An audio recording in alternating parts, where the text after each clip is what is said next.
پٹی کے ساتھ حضور علیہ السلام یوں پیٹ پر زور دے کر آدھے نیچے لٹکے ہوئے آدھے یوں زور دے رہے. حضرت عائشہ صدیقہ نے عرض کی اللہ کے رسول آپ یہ کیا کر رہے ہیں؟ فرمایا کہ اتنے دن ہو گئے پیٹ میں کچھ نہیں گیا, بھوک کی وجہ سے پیٹ میں درد ہے, دبا کر اسے ختم کر رہا ہوں. باغ میں چلے گئے, کیڑوں پڑی ہوئی کھجوریں پڑی تھی جو گری ہوئی, وہ اٹھا کر صاف کر کے کھانے لگے. ساتھ دوسرا صحابی تھا, فرمایا تم نہیں کھا رہے؟ عرض کیا کہ اللہ کے رسول میرا دل تو نہیں چاہتا کہ یہ ایسی کھجور کھاؤں. فرمایا لیکن میں تو 4 دن سے بھوکا ہوں اس لیے کھا رہا ہوں. اب آپ کہیں گے کہ جی بھوکے کھانا گھر پہ نہیں, اور آپ کہہ رہے ہو مالدار. ہاں, مالدار اسے نہیں کہتے جس کے دنیا کی سب بینکوں میں بیلنس پڑا ہوا ہو. مالدار اسے کہتے ہیں جس کے دروازے سے سائل خالی نہ جائے. تاریخ ہے میرے آقا کی کہ کوئی سائل میرے آقا کے در سے خالی نہیں گیا. حتیٰ کہ ایک موقع پر ایک شخص آیا, عرض کی کہ اللہ کے رسول مجھے کچھ دیجئے. آپ نے اپنے صحابی کو بھیجا, حضرت بلال کو معلومات کی. سب گھروں سے پتا چلا کہ جی کسی کے ہاں 2 دن سے 4 دن سے 5 دن سے ہفتے سے چولہا نہیں جلا ہوا, کھانے کو کچھ نہیں. اب یہ بھی تو کہہ سکتے تھے کہ یار کہیں اور سے جا کر لے لو, مجھے چھوڑو.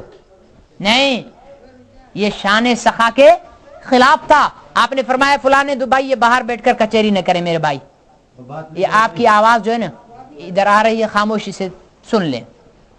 تو فرمایا فلاں دکان سے جاؤ اور وہاں سے اپنی ضرورت کی چیزیں لے لو اور پیمنٹ میں کر دوں گا. سائل کو خالی جانے نہیں دیا. بڑے سے بڑا سخی بھی کبھی اس کی زندگی میں ایسا موقع آتا ہے کہ وہ پریشان ہو کر سائل کو کہہ دے یار فی الحال تو جاؤ, لیکن واحد محمد عربی کی ذات ہے کہ اپنے در پر آئے ہوئے کسی کو خالی نہیں چھوڑا. اگر کسی مالداری کی وجہ سے کسی سے محبت کرتے ہو تو محمد عربی صلی اللہ علیہ وسلم سے محبت کرو, اور کمال کی وجہ سے کسی سے محبت کرتے ہو تو بھائی کمالات تو کون سے گنوائیں. کمالات گنواتے گنواتے ہماری زندگیاں ختم ہو جائیں گی, لیکن حضور علیہ السلام کے کمالات ختم نہیں ہوں گے. یہ تو ایک بحر بے کراں ہے. حضور کے کمالات تو ایک سمندر ہے جس کے ایک کنارے پر ہم کھڑے ہوئے ہیں اور باقی 3 کناروں کا کچھ پتہ نہیں ہے. اگر دنیا کی تمام زمین پر اگنے والے ہر درخت کو کاٹ کر قلم بنا دیا جائے اور ساری 7 زمینوں 7 آسمانوں سورج ستاروں کہکشاؤں کو ملا کر ورق بنا دیا جائے, آدم علیہ السلام سے لے کر قیامت تک آنے والے آخری انسان تک اس میں جتنے علماء ہوں ان کو بٹھا دیا جائے کہ تم لکھواتے جاؤ, ادیبوں کو کہہ دیا جائے کہ تم اس بات کو ادب میں ڈھالتے چلے جاؤ, اور لکھنے والوں سے کہہ دیا جائے تم ان باتوں کو لکھنا شروع کر دو, تو یاد رکھ لو قیامت تک آنے والے تمام انسانوں کی زندگیاں ختم ہو جائیں گی, تمام قلم ختم ہو جائیں گے, تمام ورق ختم ہو جائیں گے, لیکن آقا مدنی کریم صلی اللہ علیہ وسلم کی شان اور کمالات ختم نہیں ہو سکتے. آپ کے کمالات اتنے. حضور اکرم صلی اللہ علیہ وسلم صاحب کمال. اگر کسی سے کمال کی وجہ سے محبت کرتے ہو تو آؤ جو واقعتاً صاحب کمال ہے اس سے محبت کرو. باقی رہا احسان, تو میرے بھائی احسان کی بات کیا کرتے ہو؟ آج ہم اور آپ جو جی رہے ہیں نا, سود کھا کر, چوریاں کر کے, داڑیاں منڈا کے, زنائیں کر کے, رشوتیں لے کر, ناچ گانے کر کے جو ہم جی رہے ہیں نا, اللہ کے رشتہ دار نہیں جو جی رہے ہیں, یہ اس اللہ کے محبوب کی دعائیں, یہ اس کے ہاتھ ہیں. یا اللہ میری امت کو پہلی امتوں کی طرح یک بار ہلاک نہ کر دینا, ورنہ تو کسی قوم کو اغلام بازی کے جرم میں پتھر برسا کر زمین اٹھا کر نیچے مار دیا, کسی پر آگ برسا دی, کسی پر سیلاب لے آئے, کسی پہ زلزلہ آ گیا. آج سب کچھ کرنے کے باوجود ہم زندہ ہیں. اللہ کے رشتہ دار نہیں, یہ اللہ کے حبیب کے امت ہونے کی وجہ سے ہم پر اتنا انعام ہے. اور اس سے سنیں ایک روایت, حضرت انس رضی اللہ تعالیٰ عنہ فرماتے ہیں کہ حضرت جبرائیل حضور علیہ السلام کے پاس آئے آپ پر خوف و وحشت کے آثار طاری تھے. آپ نے پوچھا حضرت جبرائیل سے کہ جبرائیل کیا بات ہے, تم خوفزدہ کیوں ہو؟ عرض کی کہ اللہ کے رسول میں جہنم دیکھ کے آ رہا ہوں. کیا دیکھ کے آ رہا ہوں؟ جہنم دیکھ کے آ رہا ہوں. آپ صلی اللہ علیہ وسلم نے فرمایا کہ جبرائیل بتاؤ جہنم کیسی ہے. حضرت جبرائیل نے تفصیلی حدیث ہے فرمایا کہ جہنم کی یہ علامات ہیں, یہ نشانیاں ہیں, اتنے درجے ہیں, اس درجے میں یہ ہوگا, اس درجے میں یہ ہوگا, اس درجے میں یہ ہوگا. 7 درجے بیان فرمائے.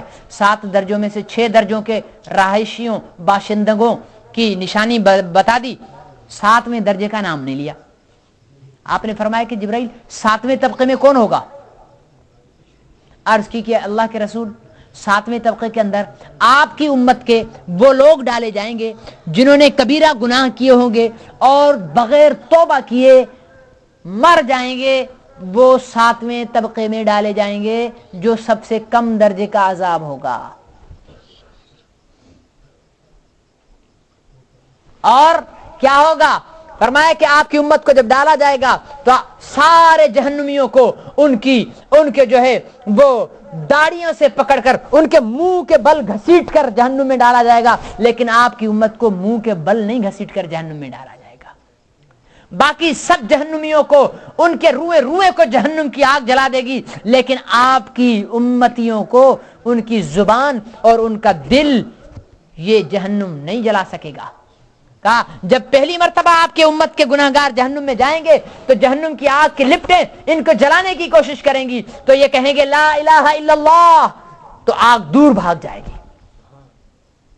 پھر دوبارہ داروغہ جہنم کہے گا جلا ان کو, تو پھر وہ جہنمی جو مسلمان ہوں گے وہ کہیں گے لا الہ الا اللہ, تو پھر وہ آگ دور بھاگ جائے گی.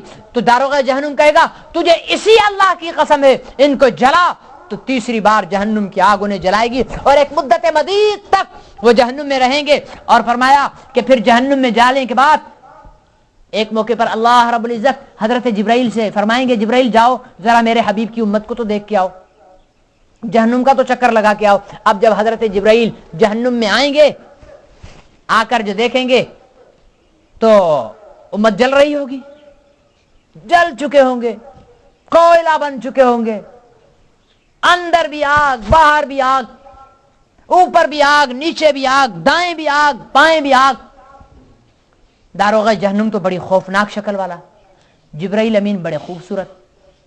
جب جبرائیل امین دیکھ کر جانے لگیں گے تو اہل جہنم پوچھیں گے, رسول اللہ کے امتی پوچھیں گے کہ اے داروغہ جہنم یہ کون تھا اتنا حسین؟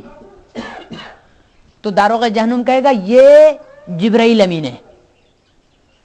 تو مسلمان کہیں گے ارے اس کو بلاؤ, یہ ہمارے نبی کے پاس پیغام لے کر جاتے ہیں, لے کر آنے والے وہی لانے والے جبرائیل, انہیں ادھر بلاؤ, ہم نے اپنے نبی کو پیغام بھجوانا ہے. اب وہ داروغہ جہنم حضرت جبرائیل کو بلائیں گے کہ بھائی آؤ, اللہ کے حبیب کی امت تمہیں بلا رہی ہے. اب اللہ تعالیٰ کے حکم سے حضرت جبرائیل جہنم میں داخل ہوں گے. پوچھیں گے بھائی کیا مسئلہ ہے؟ کہیں گے کہ جاؤ خدا کے واسطے ہمارے نبی سے کہہ دو ہماری بہت بری حالت ہو چکی ہے, انگ انگ جل چکا ہے, گوشت سڑ چکا ہے, ہڈی ہڈی جل رہی ہے, انگارہ بن چکی ہے, تکلیف میں اذیت میں, کچھ کرو. اچھا یہ کہہ کر سن کر حضرت جبرائیل اللہ کی عدالت میں, یا اللہ ہو آیا ہوں, کیا ہوا؟ یا اللہ واپس آ رہا تھا تو تیرے حبیب کی امت نے بلا لیا واپس اور انہوں نے یہ پیغام دیا. اچھا جاؤ میرے حبیب کو جا کر پیغام دو. تو اس وقت اللہ کے حبیب اپنے جنت کے مکان میں اپنے تخت پر آرام فرما ہوں گے. تو اس وقت اللہ تعالی کے پیغامبر جبرائیل امین آئیں گے, سلام عرض کریں گے اے اللہ کے رسول آپ کی امت کا یہ حال ہے. تو حضور علیہ السلام فوراً تخت چھوڑ دیں گے, سجدے میں گر جائیں گے, یا اللہ میری امت کا یہ حال, یا اللہ میری امت. اللہ تعالیٰ فرمائیں گے کہ جاؤ اور انہیں جا کر نکال کے لے آؤ. تو حضور اکرم صلی اللہ علیہ وسلم اپنی امت کو نکالنے کے لیے بنفس نفیس خود جہنم میں داخل ہو جائیں گے, لیکن جہنم کی آگ جہاں حضور کے قدم پڑیں گے وہاں ٹھنڈی ہوگی, حضور کو کچھ نہیں کہے گی. جہنم جو ابراہیم پر نمرود کی آگ ابراہیم کو کچھ نہیں کہہ سکتی، تو جہنم کی آگ امام الانبیاء کو کیا کرے گی؟ اپنی امت کو نکال کر لے جائیں گے۔ تو جب حضرت جبرائیل نے کہا کہ اللہ کے رسول آپ کی امت کے لوگ جہنم میں جائیں گے، تو جانتے ہو حضور علیہ السلام کا کیا رد عمل تھا؟ حضرت انس فرماتے ہیں کہ حضور علیہ السلام صدمے میں بے ہوش ہو گئے، کافی دیر بے ہوش رہے۔ جب ہوش آیا تو جبرائیل امین نے سے فرمایا، جبرائیل تو نے کیا بری خبر سنائی ہے؟ مجھے تیری اس خبر نے بوڑھا کر دیا، مجھے تیری اس خبر نے بوڑھا کر دیا کہ میری امت جہنم میں جائے گی۔ میں تو یہ سمجھ رہا تھا کہ نہیں جائے گی جہنم میں، میری امت جہنم میں،